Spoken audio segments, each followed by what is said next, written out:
You know what, guys? Speaking of family, some people would say that we're a family. Boo! My bad. That was just terrible But transaction. you know what? But you know what? Some people don't know the backstory of our family. And I think they need to know. People need to get, a little update. People are new listeners, stuff like that. So if either one of you just want to start introducing our family story, go I'll right hop ahead. in on my part. Uh-huh. Little background on Easy Tell 'em. Name is actually Ezra. I assume that's assumed, but I don't actually think I ever introduced myself as Ezra. We'll put that out. 24 and handsome. Black of the berry, sweet of the juice, because I am team dark skin. Mm-hmm. Fuck all those light skin wannabe fuck boys. 24, almost 25, November 14th. Might have a special podcast that week with a little Venmo attached so y'all can send me some bread. Oh, that was a great Ooh, idea off the top of my head now I'm thinking about it, actually.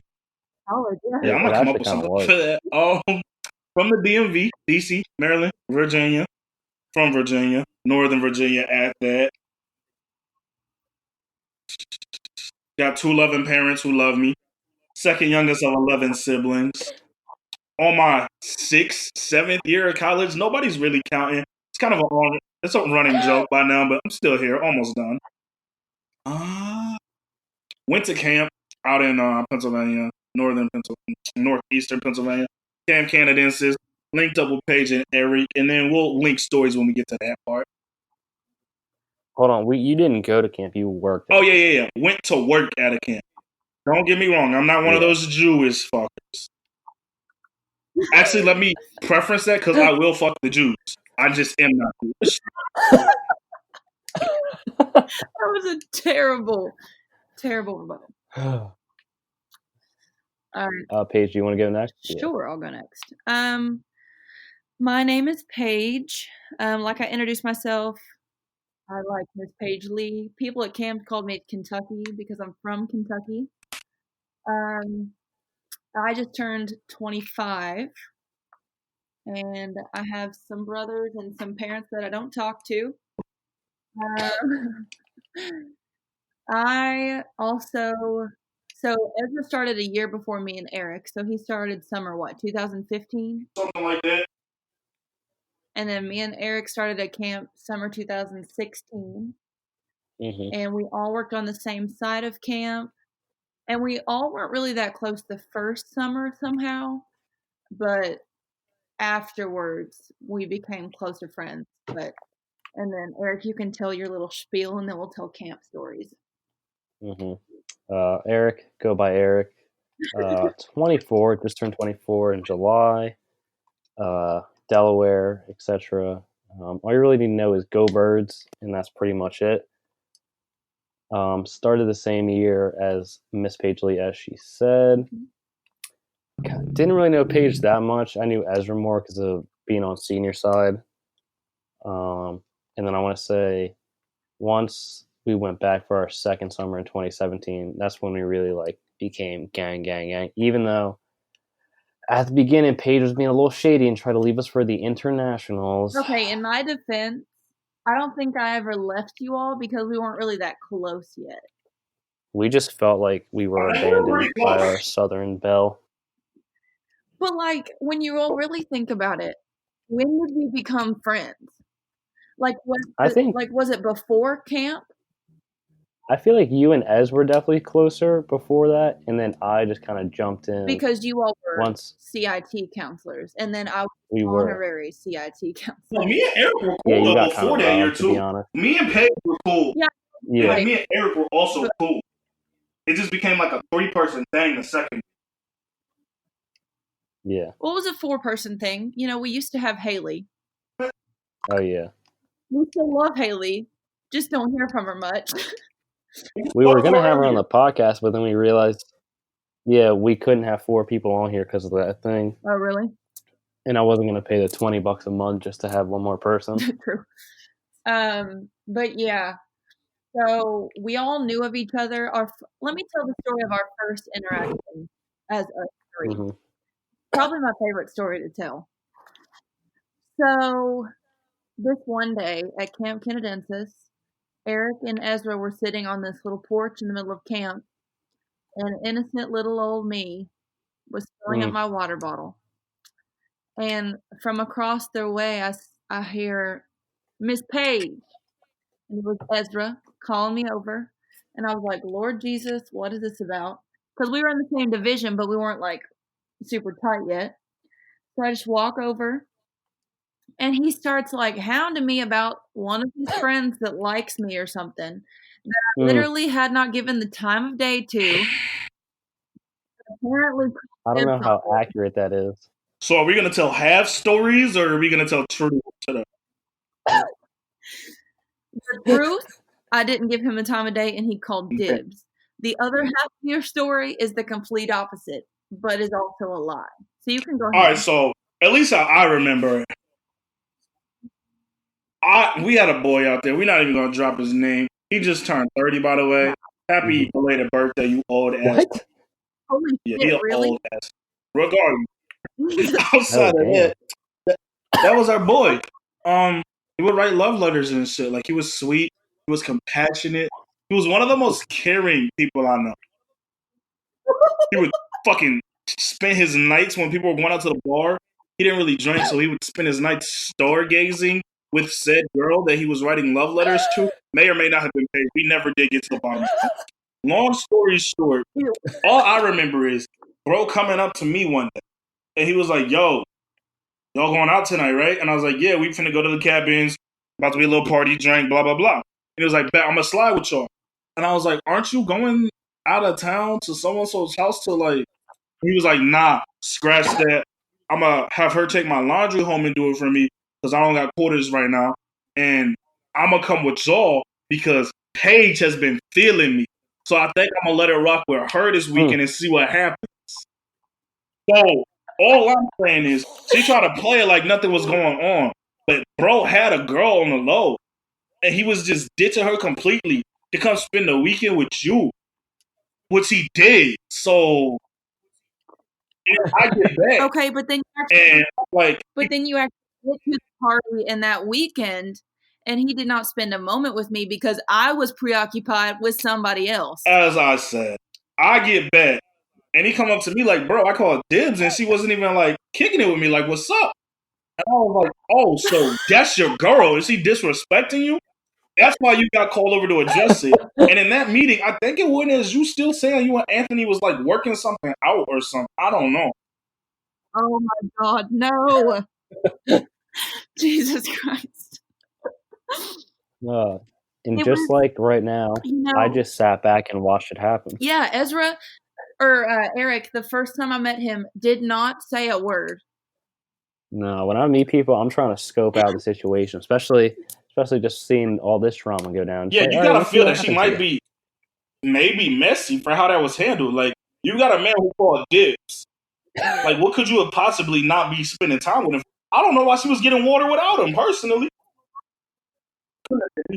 And then from my perspective, this is a classic case of when you have a Southern accent and you're semi-friendly to people, they think that you're flirting, but you're not.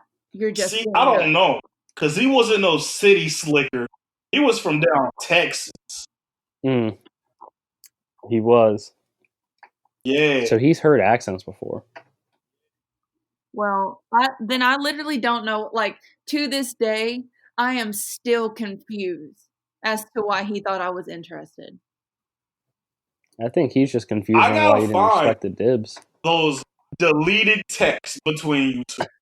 I'm now on the search for him. There were never any text messages. I blocked him. The deleted love letters, I'm on the search for him now. Oh, dear God. God, Ezra's deep dives. Hopefully coming soon. If you forward love letters for the sake of this podcast, I will hunt you down. So do you believe that Ezra's the type to fake a love letter? For the sake of this podcast, possibly. But then also that's a lot of effort. Mm-hmm. I don't know. I'm going to tell you right now, I'm a very busy person. I don't have any time. Okay. All right, so what's the next part of our I think that's most of it. I think that's all of it. Well, that's like summer of 2016. That's really the only interaction that us three had. Uh-huh. Besides, like, me and Ezra having the same off day. Yeah. Yeah, outside of that, since then we just been He got to see me when I had bronchitis and I almost died. That shit was You fucking terrible. do have soft lungs. He's So talking about then, trying to think. So then, summer of 2017, we all reunite Yep. back at Camp Canadensis. But this time, Paige is leaving. Instead of her old man, she's trying to leave the squad for the internationals. No. I got there a month and a half earlier. Mm-hmm. So I had already made some friends that I was super tight with. And I was just trying to balance everything. But then, like, some of the pre-camp people didn't like my original camp friends. It just made things a little bit difficult. And that's all I'll say. I don't even know how they couldn't like us. Me either, to be honest. I don't really understand. I can't even lie. Everybody likes me. And if everybody doesn't like me, they just don't like me because I'm probably fucking on somebody they want to fuck. Generally how. Also,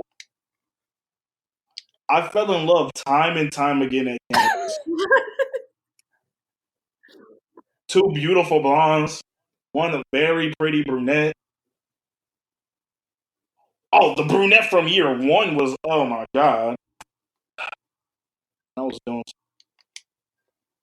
Yeah, so we almost lost Paige for a little bit. But I feel like I was there. But then we kind of eventually got her back. Yeah.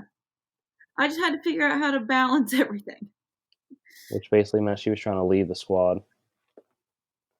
Well, whatever. But it's fine. And then year 2, we weren't in the same divisions. Ezra and Eric were, but I was in the one below. But we all always had to do stuff together and hang out. So it was basically just like a squad meetup for the whole summer. And we almost had all the same off day, but Ez couldn't get it. I was given it, and then it was taken from me. That's so unfortunate, because imagine how great that would have been. I can't even lie. Our off days were not popping my last summer. Here's the thing. If we had gotten Bibby instead, CIT summer would have been like 10 times better. We could have done whatever we want. We really could have. Like, we would have been like, as long as you do the shit you need to, you can do whatever the fuck you want else. Yeah, I never felt more babysitted when I thought I would have more freedom than that summer. Yeah, I mean, all 3 of you complained about how shit it was. So it was just like, we're in charge of like, what, 13 kids, 14 kids? I don't even remember. And it's like, I felt like we were getting, it's I don't even know how to explain it, because it was like you had your hand held at the same time that you were almost in the dark about so much stuff. Dead ass. There were nights I remember having ODs 4 nights in a row, and I would find out I had OD on my way to canteen. I was like, for what? Yeah. I don't even remember what her reasons were. I feel like she always made you cover the ODs that Siegel couldn't do. Yo, that's what it was. Because we had 2. Siegel didn't do ODs. We had 2 bunkmates who couldn't do ODs. Yeah. Not couldn't. They just acted like they couldn't. But then she like got other people to kind of do it. Yeah. Yeah. Damn, I forgot. Chose not to. And then Siegel, I mean, he actually did have stuff to do, but could have every now and then. I covered my ODs a lot though after after the first 2 weeks. I didn't really do that many. Didn't she like hate that you would do that though? Yeah, apparently. I really. Damn. We really thrived, even though we were like, they tried to do anything to stop us. Yeah. I really got paid to not work that time. And I got paid handsomely by camp status to not work. Except for when we went on trip week and you were scooping horse poop. I am not. Actually, it's on site when I see either of those fuckboys. I saw the husband when they came here for They did college tours. Yeah, nah, he'd have to throw hands. A couple months ago. Huh? They were in North Kentucky a couple months ago. Doing what? I don't know. They were like road tripping here or something to I see feel like somebody. they do that all the time. They just like road trip. All I'm saying, before I get off the backstory and done with camp, because I've had enough. I just don't know who sends their kid outside. Crew, my guy, I love him to death. Outside of that, I don't know who sends their kids to a camp where the co-camp director and her husband, who are in charge of what seems to be way too much, because that nigga thought he had more power than him, don't have kids. Shit blows my mind. And don't like kids and don't want kids. Yeah, and They don't want Nah, they kids? don't want specify kids. that they want kids. Wait, they don't like kids or want Yeah. kids? Yeah. What? Pam, one of them has, like, we were in a training, and she was like, they were asked, or they specified, they were like, yeah, we get asked all the time if we're ever gonna have kids, and like that's just something we never want. That's why we have pets. I was like, ooh, so you're classifying these kids as the same thing as pets. So, Interesting. why would you go into a field like that to not want kids? Money. Or like kids, I guess. Money. Literally. Which I don't blame at all. Well, one of them works full-time, but then the other one does that just for the summers. Yeah. And I guess he trains people and, like, teaches classes.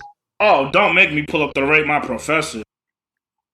Oh, we were reading it on one of the, I think it was my first year on, like, one of the trips. We were reading the reviews of it and just It's wrote bad, but it's exactly how he is. I was like, damn, if I had to describe him in this many characters, that would be exactly how I would. Mm-hmm. Damn. So, all right, after camp, we all just kind of kept in touch. And we started doing little squad reunions in various places around the U.S. Yeah, we try to do one every, like, 6 months.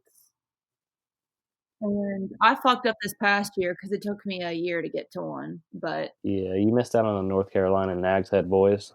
You also missed out on Rob's wedding. She's missed a couple. Oh. Well, one, I wasn't invited to Rob's wedding. I'm telling you right now, anybody could have came to that wedding. Honestly, anybody could have walked in. Oh my gosh. And then two, you wouldn't have been able to call it Nags Head Boys if I was there because it just would have been weird for me to be the only girl. Yeah, I mean, I just came up with Nags Head Boys, like, I feel like right in the moment. Yeah. I take that from you. I'm still upset we never got a pick. Didn't we get one pick at the beach when it was, like, cold as fuck? Nah, I don't recall this. No, you did. I don't know if you saved it because you sent it to me. Well, I don't have it. Snapchat. I think it was on Kev's phone, or Ethan, one of the two. I'm going to have to ask those fuckers. Yeah. But I don't know how fire the picks were. That was the issue. It was Probably so cold. Probably It not. was so cold, rainy, and windy. But I'm not going to lie. It really did most of what we do anyway. Yeah. Just drinking.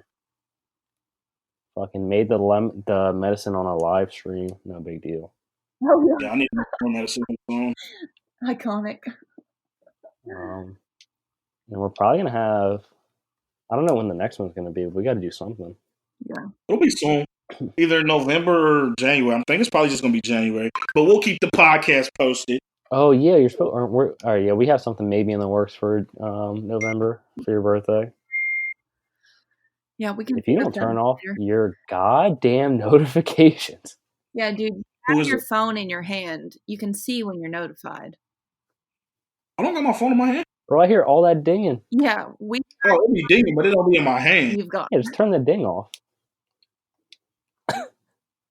Anyway.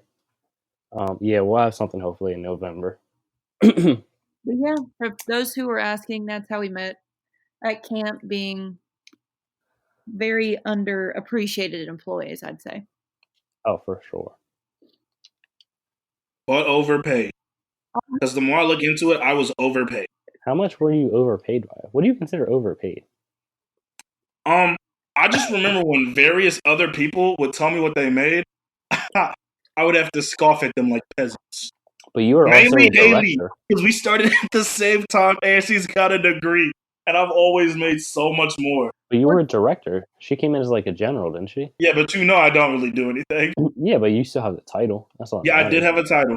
Yeah, and generals get paid significantly less than specialists.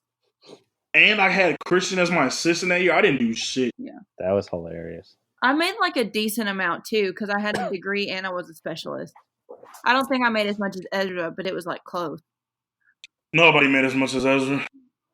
Yeah. I don't even remember how You know much I what was made. shit? The pre-camp paycheck. Oh, because it's all international, so they pay them fucking dirt. Oh my gosh, it was fucking terrible. I did more manual labor in that month and a half than I have in my entire life and got like half the camp paycheck.